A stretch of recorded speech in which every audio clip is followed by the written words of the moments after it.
Hi and welcome, I am Helle, and today I'm going to make a review of Saltfjord. This is a game for 1 to 4 players. It takes about 45 to 90 minutes to play and is for the ages 14 plus. And this is a game designed by Kristian Østby and Eilif Svensson. And in this video I will first come with a quick overview of the rules for the game, and then I will come with my impression of the game. And in this game we are all fishermen. We are trying to build our business up with building buildings, and we are going to use our fishing boats to go out to fish and catch some valuable goods or fish. And then we have a reputation track. We can go up. This further up we go, this more points we can get. And this is a competitive game where we're going to try to make the most points and be the best fisherman at the end of the game. This game is played over 3 rounds. And in the first round you're going to have 3 white dice that you're going to have in all 3 rounds. And then one orange die per player. In the second round you will gain 1 more orange die per player. And in the third round you will get a 3rd orange die. And each player they're going to always grab 3 white dice and then 1 orange die and then 2 orange dice in the second round and 3 orange dice in the third round. So you're going to get more dice in the different rounds, and then you have more dice you can use to activate your player board. And each player they have their own player board and they have their own resource board and also their own fishing boat and an ability tile. At the start of the game, each player they're going to start with the standard board, and then they're going to start with the 1 building they can build. And then during the course of the game, you're going to build more buildings. On a player's turn, they can choose to either choose a dice to place to activate a column or a row. The white dice are going to activate a column, and the orange dice they're going to activate a row. And you can activate all spaces with the yellow background and the red background. And these spaces you can activate either one of them. This means you can sail 1 space, you can go up advanced technology track, you can build a crate, which is one of these, with paying the cost. And with this hammer here you can build a small building with paying 1 wood. Then you have the yellow spaces. This is most of them. This is resources you can gain, and with this you can go up 1 track on the resource track with 1 of your items. You would then be able to, if you had that ability, you can go up 1 space here, or you can get this one to go up on the top to get a gold. Instead of choosing a dice, you can choose to build a large building where you have to pay a wood and a plank. Or you can retire. That is the 3 things you can choose. If you choose a die, then you can choose up from this market. And you can then choose, for example, if you chose this orange die, then you can activate a row. So here you would be able to build a crate. And this means you can pay a resource to gain 1 of these. So in this case you might pay, you can also always pay 2 fish to go up a track. Or you can sell your items for 1 fish, 2 fish, or 3 fish. In this case, we could pay the 3 fish we have to gain this one that cost 3 fish. Then you're going to place it in the same space, which is in this space here. When you retire, you get to activate all of your crates. You can sail, get a victory point and a fish, go up on your track here, and here you can buy victory points. And that is 1 action you could choose. Then on this one you would get one of the corn sacks. Oops, here. And on this one we can go up on a track. So maybe you want to turn this one into a gold. And on this track we can build or go up on the resource track. So you're going to activate all of these spaces. And then you're going to place your die on the last space, and it is going to occupy that space, and that space cannot be activated again. And then you can choose with this one either to build a building or to go up this track. And I think this player might want to give up 1 wood to build a building, And they might want to build this one. They can choose any of these 4 building tiles, small buildings. And then you can place it to your board, and this player might place it here, because then this row is completed, and each time you complete a row or a column, you're going to gain the rewards for these areas that you can't activate. So here you will gain a scroll and then a wood. And this you will gain immediately, a wood and a scroll. And the resources you have up here, you can use to advance on your track or buy tiles. And then you can also go out to fish if you activate the fishing symbol. And players, they will take turn in drafting dice, building buildings. This player could on the next turn build a large building, and then they could grab one of these you have up here, and they might want to grab this one. And when they grab this tile here, then they are going to place it at this space, and then you have finished one row here and then also a column. So this player would gain 1 + 2, 3 victory points, a scroll, a gold, and 1 victory point. So 4 victory points.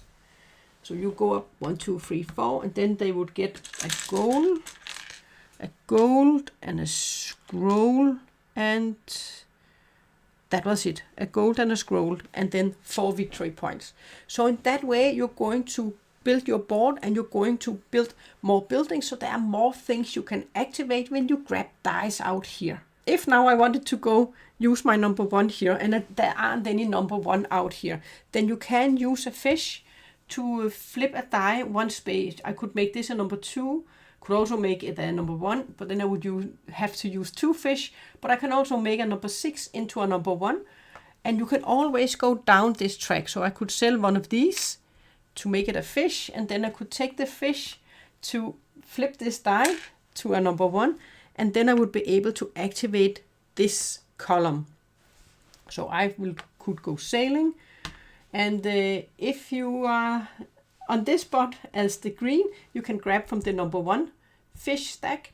If you're up here, then you can grab 2 and decide which one to get and put the other one back. And here you can grab from the number 2 stack, and up here you can grab from the number 3 stack, which are going to be better and better this higher up you are on this track.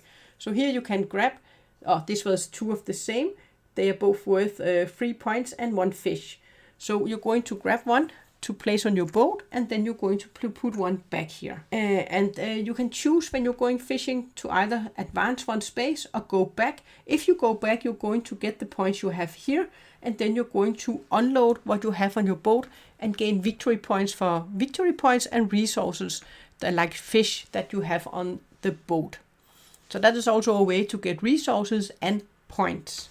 On the technology track, when you take that action, there's a cost for going up on the spaces, and you can gain victory points for getting up at these tracks. And if you get up to the last space, then you can score points for each of these tiles where you are up at.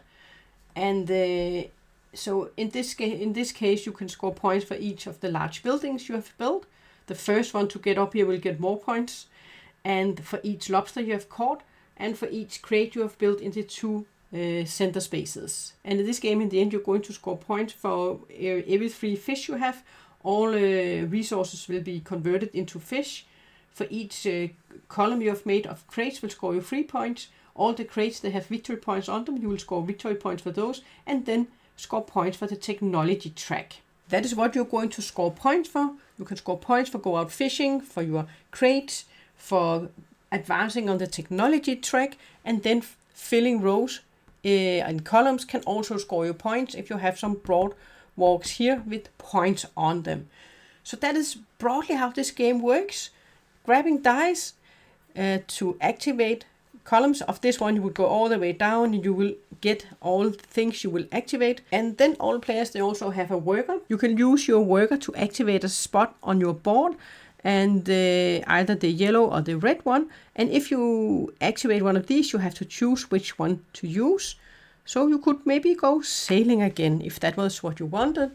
Then we could go up here and grab more tiles, and here it was just fish, so we can grab the fish here. And then at some point players, they will retire and gain a reward here, and then they will activate the crates they have out here. And that is roughly how this game works. And I think this is a game that is easy to learn and also play. After you have played a couple of rounds, you will get the hang of how the game works. But this is a very puzzly game, because there is lots of things to think of in the order you're going to get things, in the order you're going to activate, and which dice you're going to choose. And do you also want to risk waiting, grabbing a die before one of your opponents grabs a die that you want? So in this way, you kind of have an interaction with each other, because you're interested in seeing what other players they're going for, where are they strong on their board, so which dice would they most likely take, and also because there are some dice you want, and you're pretty sure that you are maybe not going to take a number 6 die because you don't have that much. You would prefer 1, 2, 3, and 1 and 2 and 3. So you can kind of look ahead and look at what the others they're going for, because this can make decisions for when you want to grab the things you want. And also the buildings that are going to come out here, they're going to be different. And there are some buildings you would want because there are some abilities or some resources that you really would like to get, so you can get more of that stuff on your board. And this is a kind of engine building game where you're going to build your board and you're going to get more and more stuff activated as you get more buildings to your board, so you have more things you can activate with your dice. And then you of course have to think of getting up these tracks, so you can get up, and maybe if you have one of these, you want to be one of the first one to score the more points to get up these tracks. So I think the rules for the game is simple, easy to go, but there's a lot to think of when you play the game. So that is where the game gets a bit advanced.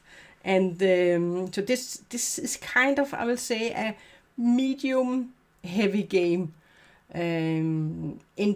because it is a puzzly game in thinking of what you want to grab and what you want to activate. And also you have these crates you can get, where you can get to activate these at the end of your turn, which can also be pretty powerful if you get a lot of them. So that is also a way to score victory points, because there are also a lot of victory points on these. Some of them are worth 6 points. And there is a lot of replayability in this game, I think, in the way that the boards, they are going to be different for you. The starting tiles you're going to get at the start of the game, each player, they're going to get one of these tiles with the starting resources, and they are also going to get their own ability. And these abilities can help players in the game. And you're going to have your own unique ability, and you're also going to have your own starting tile. So these are going to be shuffled at random at the start. You will have a set of 3 things, and then in reverse players, they're going to choose a set. So the start player will just get the last set. But you're going to do them all. So if you are 2 players, you're still going to make 4 sets, and then each player will choose 1 set. And then it's going to be different what you're going to build in each game. So what you're going to do a lot of, because you have these different abilities, so you can be strong at this track, or maybe build a lot to your board, or maybe you will go fishing a lot, or you will build a lot of crates. For me, this is a very great puzzle engine building game, and I enjoy playing it a lot, both the solo version and also with more players. And I have made a solo playthrough of the game, so if you want to dive more into how the game is played, then you can watch that. I will make sure to make a link in the description. So for me, this is a fun game to play, and then also a very thinky game, because I want to do things in the right order to get the most out of everything. And for the rules for the game, I think they are well written, they are easy to read and understand, and also on this board they have described here everything you're going to get victory points for. On the player board you have what you can do on your turn, and then you also have described up here how you can move up these tracks with paying fish, and you can sell to pay fish, and you can always go down one step. You can always take a cube down to, and if you needed one of these, then you can always go down. So that is great when they have everything you need to know actually on the board. And I think the icons, they are understandable, easy to see what you can do with the different icons. So definitely a game that is easy to teach to new players and get to the table and play. And then the components for this game, they are really great. This is thick, good cardboard, and I like the design of the game. Also, the box insert here, it looks really, really cool. We are in Norway. With the design of this game. So it feels winterish, and I think it's a beautiful board, and I really like the components. And this is two-sided, so you have an A side, which is the same for all players, and then you have a B side where you will have these at different places. And then you also have a wagon you can introduce to play advanced. Here you would place it on this space, and then you will have these little cool wagons you can place. You can gain one more, and you're going to start with one at this space. And then each time you activate a space where a row or a column where this one is in, then you can move it and gain the benefit that is underneath it. So that is cool, and even more replayability. And this makes it even more thinky when you also have to think about this wagon that you can move around and gain benefits for, because it is going to activate the space that it steps on. And if you get it up to this track here, then it will also activate these broad walks here. Then you will also get that resource. So you want to get this one up too. So even more to think of when you introduce this wagon, which is, and if you look more at the components, then I like the wooden components that are in this game. The tiles, they are good cardboard, and then this is an indented board, and this is also a great board, I think. And I like that it's indented too, and then you have the explanations on the board. And these dice, they are really nice, good chunky dice. I like these dice too. They are very good quality, I think. And then in the game you have a lot of different buildings, and you have a lot of these crates. You have 11 in each of the stacks, and yeah, then you have a lot of these fish tiles where you can gain different things on the tokens. So, and of course they will be more valuable the deeper down you go, for you need to go up this track if you want to get the nice juicy stuff on your fishing when you go out to fish. And that is also a fun element. You never know what you're going to catch when you are going to flip the tokens. That is a fun thing also in the game. If you're familiar with Santa Maria, then this game uses some of the same mechanics with this board, placing the dice to activate the column and rows. But I like in this one that they have added even more. So this is a bit more complex, I think, than Santa Maria. And for me, that actually makes it even more enjoyable. I like this version a lot. And as a new thing, I'm doing my scoring for how well I think the game is. And for me, this is another game where I'm going to give a high score, because this is an enjoyable game. And I'm going to give it from 0 to 5 pink monsters. And I think if you get 3 pink monsters, it is a good game. Then for me, it's still a good game. But I'm going to give this game, I'm going to give it 4.5 pink monsters. This always also gets a half, because I really think it's enjoyable, and the design, and it's easy to teach and easy to get to the table. So I will give it 4.5 pink monsters. But that was my review of Saltfjord. Thanks for watching.